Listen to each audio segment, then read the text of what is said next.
오늘 말씀은 빌립의 바구니라는 제목으로 여러분들과 함께 말씀을 나누도록 하겠습니다. 오늘 본문은 요한복음 6장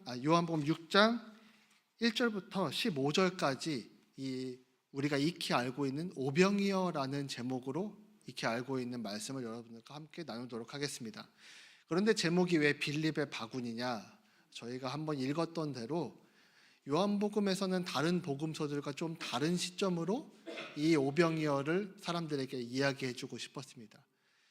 그래서 가장 먼저 나왔던 이 빌립의 이야기 먼저 하기 전에 1절에 보면 그 후에 예수께서 이렇게 나와 있습니다. 요한복음은 시간 순서대로 기록된 책이 아닙니다. 그래서 그 후에 어떤 일이 일어났는지를 먼저 알아야 합니다. 다시 말하지만 마태복음과 마가복음과 누가복음 이 공간복음서 세 군데 모두 이 오병이어의 사건이 있습니다. 그렇기 때문에 요한복음에서는 6장에서 그 오병이어의 사건이 갑자기 다루어지는 것처럼 보이지만 그 후에라는 단어를 사용함으로써 이 사건이 어떤 사건들 이후에 일어났다라고 미리 이야기하는 내용입니다. 이 오병이어를 좀 더 자세히 알고 싶으신 분들은 지금 나와 있는 이 세 권의 책을 읽으시면 됩니다. 마가복음을 제가 대표로 읽어보겠습니다. 마가복음 6장 12절 13절에 이렇게 나와 있습니다. 제자들이 나가서 회개하라 전파하고 많은 귀신을 쫓아내며 많은 병자에게 기름을 발라 고치더라.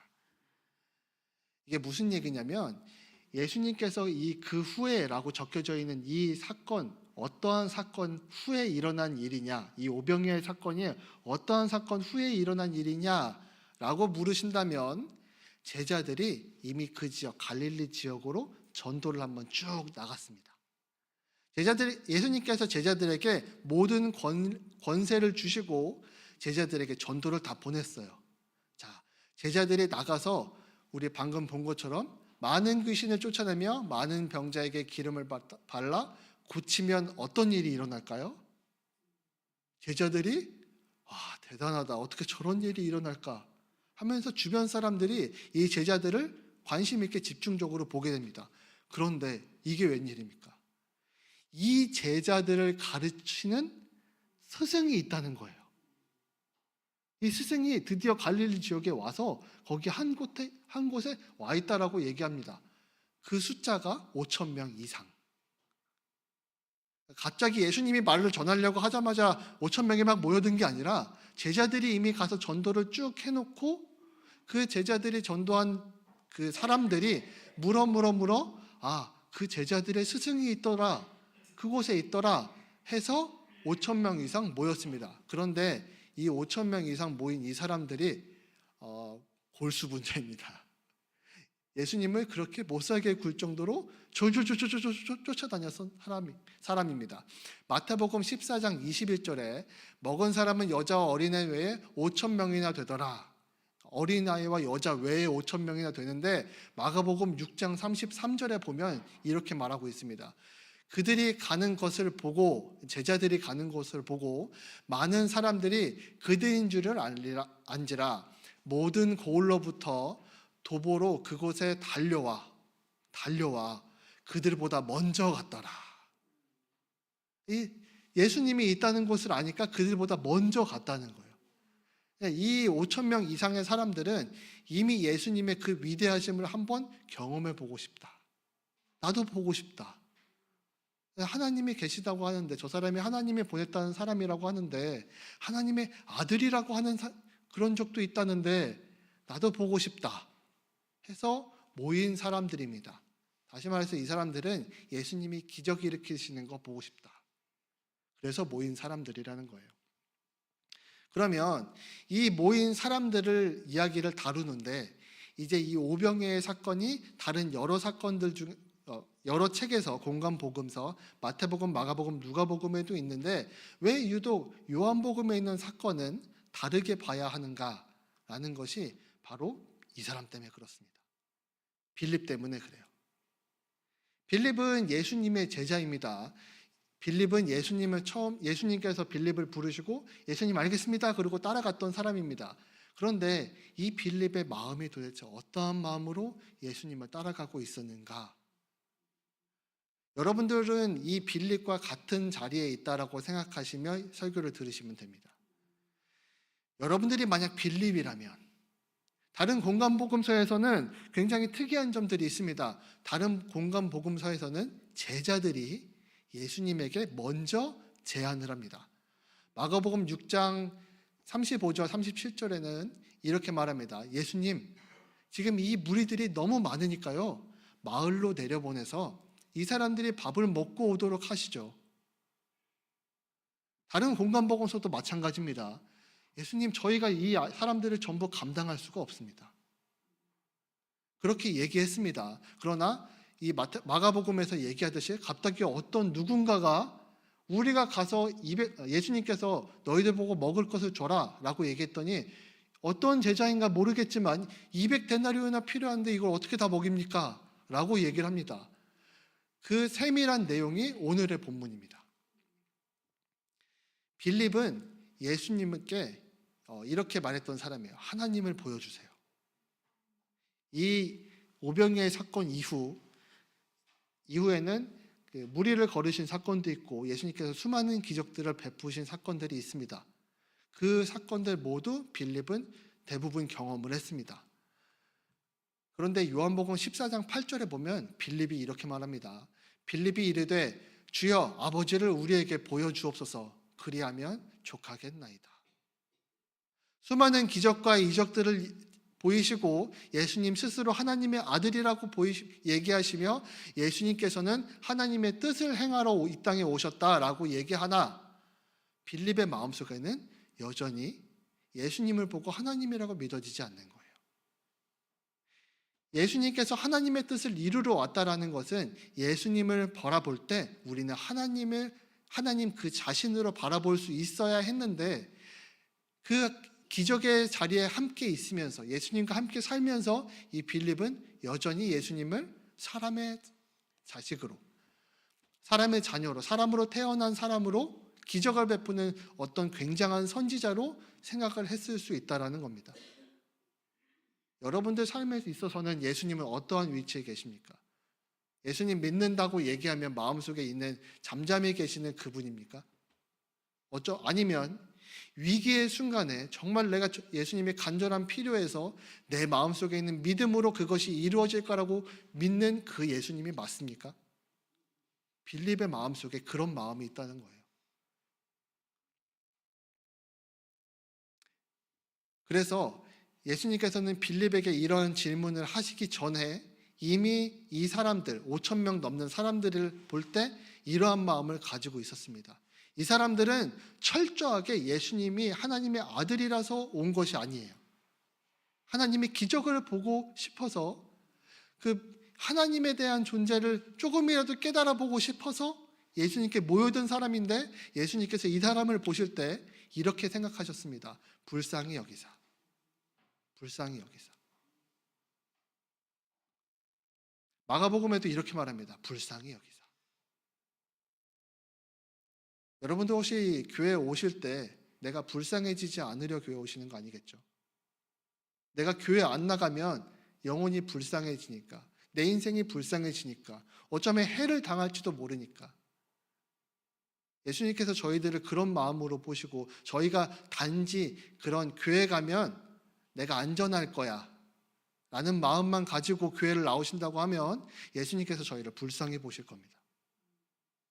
기쁨과 행복으로 보시는 게 아니라 불쌍히 오갈 데 없는 어린 양으로서 보실 겁니다. 예수님께서는 그런 사람들도 맞아들이십니다. 그들에게도 베푸십니다. 은혜를 베푸십니다. 그러나 여러분들 신앙생활 오래 하시고 예수님에 대해서 아신다고 말하는 분들이라면 꼭 생각하셔야 합니다. 내가 흔들리는 믿음을 가질지 완전한 믿음을 가질지, 위기의 순간에 내가 완전하고 안전한 믿음을 가질지, 위기의 순간에 무섭고 떨고 두려운 믿음을 가질지. 제자들은 지금 아주 위기에 처해 있습니다. 이 사람들을 다 먹이래요, 예수님이. 아니 돈이 없는데 200데나리온이면요. 대략 우리나라 금액으로 치면 2천만 원에 가깝습니다. 우리 직장 초년생 연봉이 한 3천만 원 되죠. 2천만 원이나 되는 돈으로 이 사람들을 먹여도 중요한 내용이 있습니다. 이 사람들에게는 전부 배불리 먹일 수 없었다는 거예요. 그런데 예수님께서는 이 내용을 모두 아시고 계셨지만 빌립에게 이러한 질문을 하십니다. 많은 사람들이 있는데 제자인 빌립에게 예수님을 여전히 하나님의 아들로 하나님께서 이 땅에 육신을 짓고 오셨다라는 것을 믿지 못하는 빌립에게 그 마음속에 시험하고자 하심이라 라는 말로 이 본문이 이어지고 있습니다. 그런데 여러분들 이 시험은 단지 내가 시험이라고 얘기하면 한 가지 의미만 있는 것 같지만 곰곰이 생각해 보면 복잡합니다. 시험의 종류는 네 가지로 나눠볼 수 있을 것 같아요. 첫 번째, 일반적인 시험. 이게 맞는지 틀린지 알아볼 때 일반적인 시험이라는 단어를 씁니다. 그리고 성경에서는 특히 믿음을 강화시키기 위해서, 믿음을 더 강하게 만들어주기 위해서 시험을 하시는 경우가 있습니다. 그리고 세 번째는 정죄의 시험이 있습니다. 내가 악한 길로 들어서는지 들어서지 않는지 점검해 볼 수 있는 기회가 바로 정죄의 시험입니다. 그리고 마지막으로 이 사람들이 가장 위험하죠. 하나님이 살아계신지 살아계시지 않은지 진심으로 하나님을 시험하는, 여호와를 시험하는 시험이 있습니다. 이 시험의 종류가 모두 포함이 되지만 예수님께서는 이 빌립에게 두 번째 이유 강화 시험을 해주시기 위함입니다. 빌립에게 믿음이 있었지만 예수님이 하나님의 아들이라고 이야기하고 끊임없이 교육을 했지만 빌립의 믿음은 아직 연약한 믿음이었어요. 빌립뿐만 아닙니다. 빌립 이후에 안드레가 또 한 번 얘기합니다. 물고기 2마리와 보리떡 5개를 가지고 예수님 앞에 오더니 예수님 저희가 이거밖에 없어요 라고 얘기합니다. 이거밖에 없어서 이 사람들을 먹일 수 없어요. 안드레라고 뭐 대단한 믿음이 아닙니다. 예수님께서 너희가 먹을 걸 줘라, 있는 걸 한번 가져와 봐라 라고 얘기하니까 그제서야 안드레가 가지고 온 것 뿐입니다. 빌립이나 안드레나 거기입니다. 믿음이 성장했다고 볼 수 있는 상황은 아닙니다. 왜냐하면 저희는 성경을 앞에서 끝까지 다 알고 있죠. 다 알고 있기 때문에 이런 말을 합니다. 그 순간에는 그들에게 있어서는 이게 당장 시급한 시험의 문제예요. 예수님께서 무엇인가 우리를 교육하기 위함이 있으신데 도대체 이것을 무엇을 하시려고 우리를 이렇게 곤란하게 만드시냐.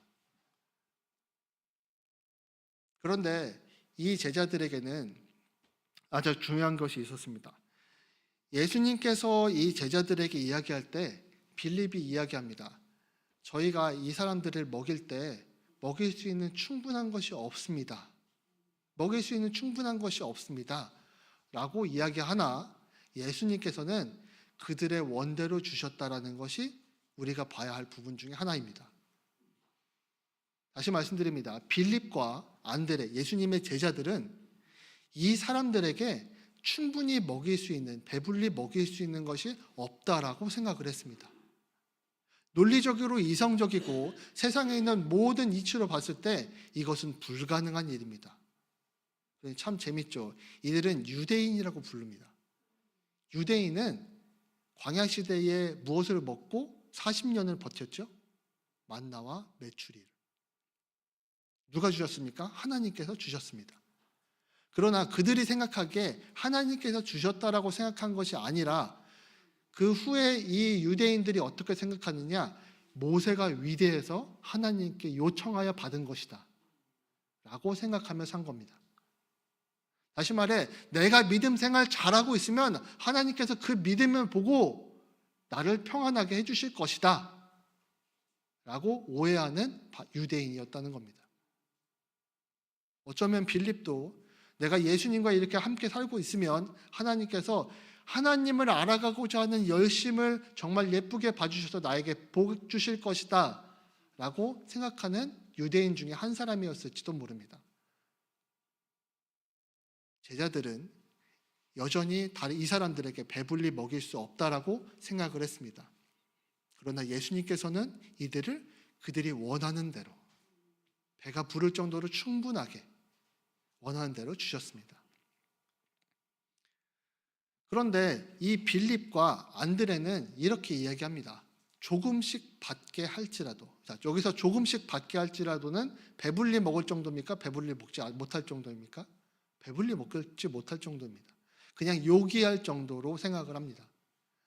안드레 역시 마찬가지입니다. 이 많은 사람에게 얼마나 되겠습니까? 물고기 2마리와 보리떡 5개를 가지고 와도 여전히 제자들 마음속에는 이 사람들을 다 먹일 수가 없습니다. 충분히 만족시켜 줄 수 없습니다.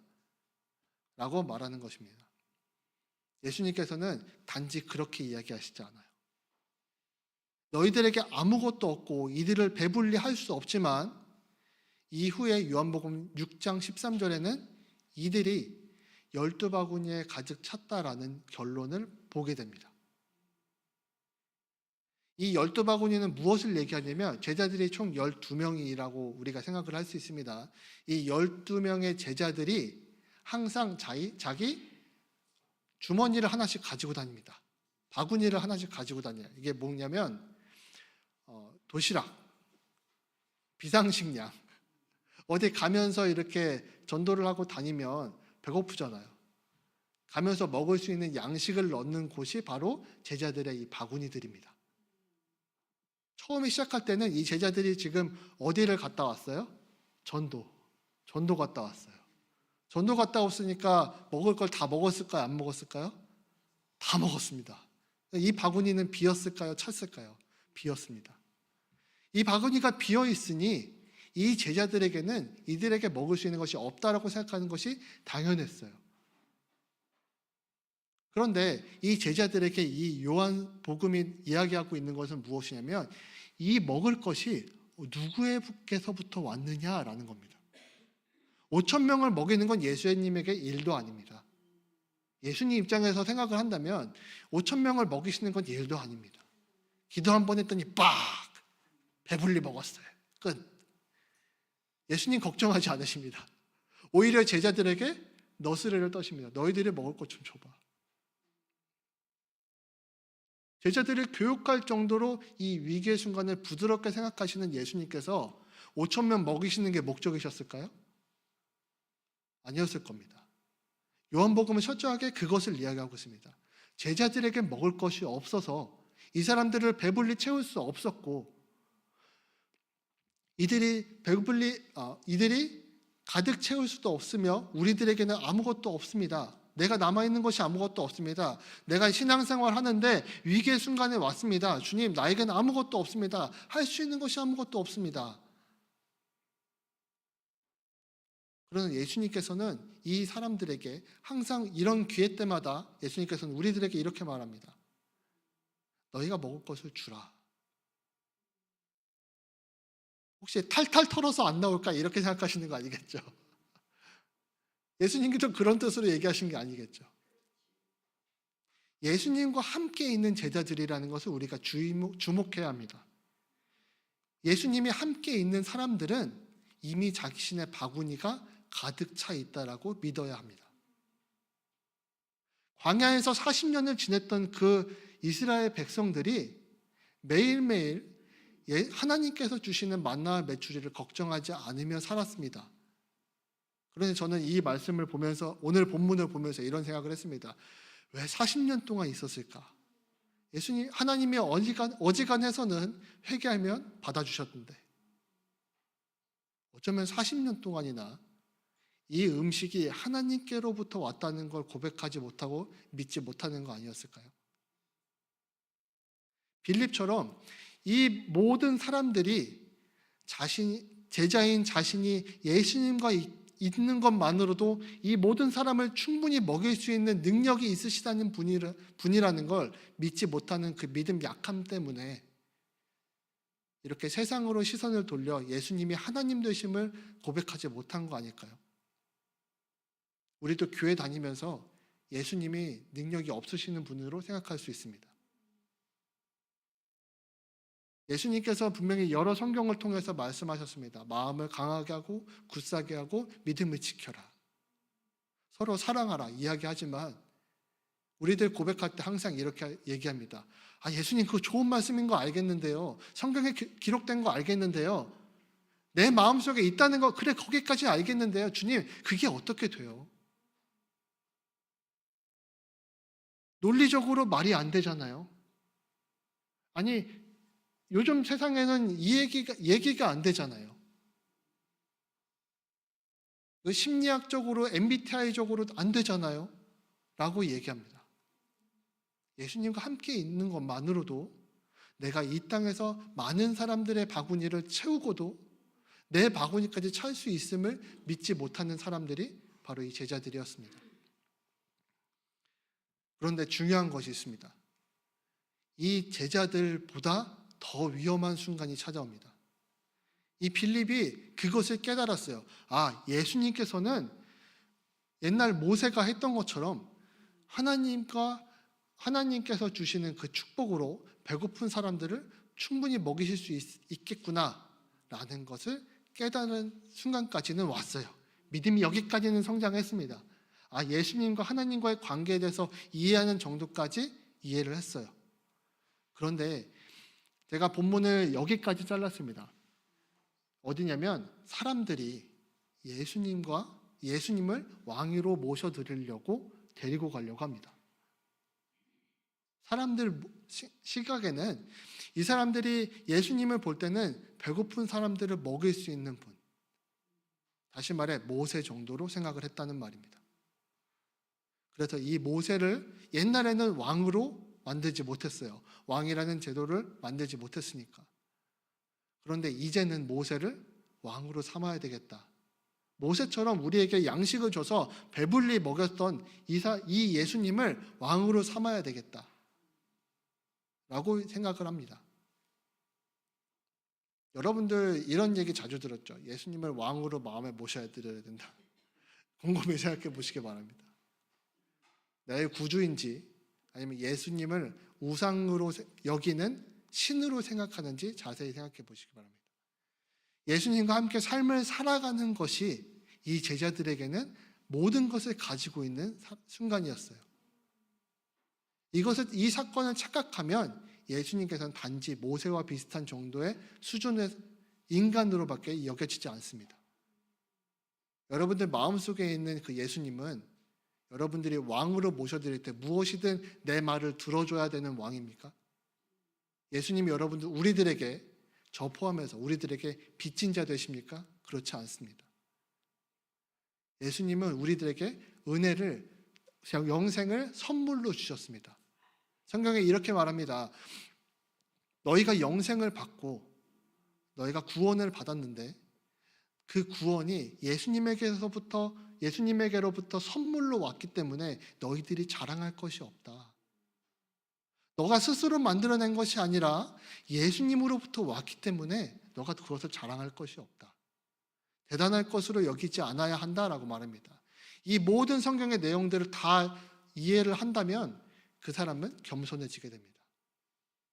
내가 아무것도 할 수 없었던 것을 단지 예수님과 내가 함께 있었다는 것만으로 이 기적에 동참할 수 있었고 하루하루를 살아갈 수 있었고 안전하고 기쁨을 누리시는 예수님의 그 삶에, 예수님의 그 평안에 내가 함께 살아갈 수 있었다는 것입니다.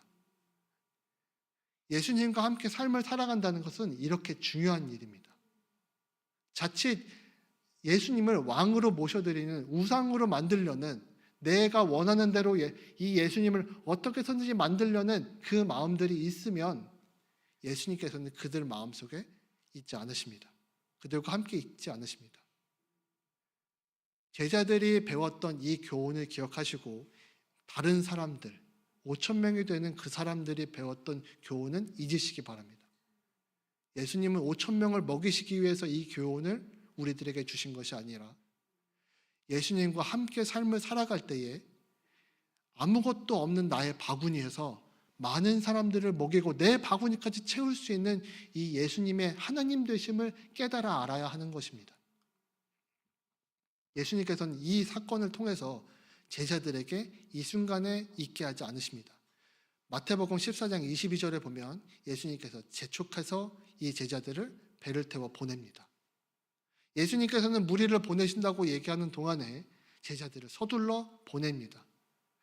이 교훈은 제자들이 배울 필요가 없습니다. 예수님을 왕으로 모시자라는 생각조차 이 제자들에게는 있어서는 안 되는 교훈입니다. 마가복음도 동일하게 재촉해서 제자들을 보내게 됩니다. 그러면 이 사건 이후에 예수님께서는 이 많은 5,000명이나 되는 사람들에게 구제 활동을 하시고 나서 예수님께서는 단지 구제 활동이었습니다. 그러고 나서 예수님께서는 무엇을 하셨냐? 혼자 기도하러 올라가십니다. 너무 속상하시지 않았을까요? 예수님과 함께 삶을 살아가는 사람으로서 산다면 아무것도 없어도 너의 모든 충만과 너의 주변에 있는 모든 사람들을 충만하게 할 수 있다는 것을 깨달아 알아야 하는데 예수님께서는 배불리 해주실 분, 나의 무엇이든 기도를 들어주시는 분, 나의 원하는 구제들을 예수님께 얘기하면 예수님께서 내가 예뻐서 무엇이든지 들어주실 분, 나의 왕. 여기서 말하는 왕은 이 백성들이 곤란한 상황이나 어려운 상황이나 불만이 있을 때 왕을 찾아가면 왕이 그 이야기를 심사숙고해서 들어줍니다. 그 왕을 말하는 거예요. 주인으로서의 왕이 아니라.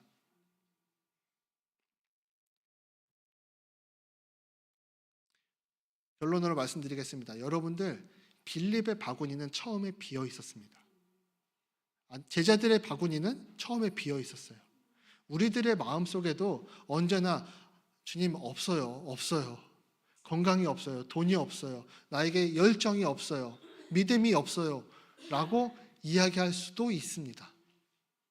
그러면 중요한 것은 여기서 우리가 예수님께서 우리에게 어떠한 이야기를 해주고 싶으신 걸까? 무엇을 깨닫게 하고 싶으셨던 걸까? 기억하시기 바랍니다. 빌립이 예수님과 함께함으로써 많은 사람들을 먹이시고 빌립의 바구니까지 가득 찼던 것처럼 우리들도 예수님과 함께 삶으로써 많은 사람들을 행복하게 해주고 많은 사람들에게 예수님의 평안을 주며 나의 바구니까지 가득 차는 그런 분이시라는 것을 깨달아 알아야 합니다. 예수님께서는 하나님의 아들로 오셨습니다. 그리고 그 아들로 오신 이 예수님께서는 하나님의 뜻을 이루시고 온전하게 이루는 것이 예수님의 목표였습니다. 그럼 나의 바구니가 가득 찬 것은 예수님께서 원하시는 일이었고 하나님께서 원하시는 일이었습니다. 예수님과 함께 삶을 살아가시기 바랍니다. 여러분들께서 예수님과 함께 살아갈 때에 여러분들의 바구니도 가득 차며 예수님께서 여러분들에게 축복하시는 그 모든 기적들을 함께 경험하며 눈을 뜰 수 있는 우리 사랑하는 태성교회 성도 여러분 되시기 바랍니다. 기도하겠습니다. 사랑해 주님